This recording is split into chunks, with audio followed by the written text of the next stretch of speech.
Hi everyone, welcome. Today in front of me is Apple Homepod 2 and I'm going to show you how to easily manage your status and notifications on this device. First we have to open our Home app and click on our device. Now we have to click our gear icon and scroll down to status and notifications. We have to click on it and we can either disable or enable notifications.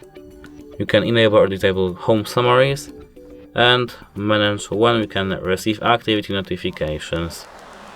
Time any time during the day, at night, specific times, and people of when I'm home or when I'm not home. That's it. Like and subscribe for more videos and hope it helps you. Goodbye.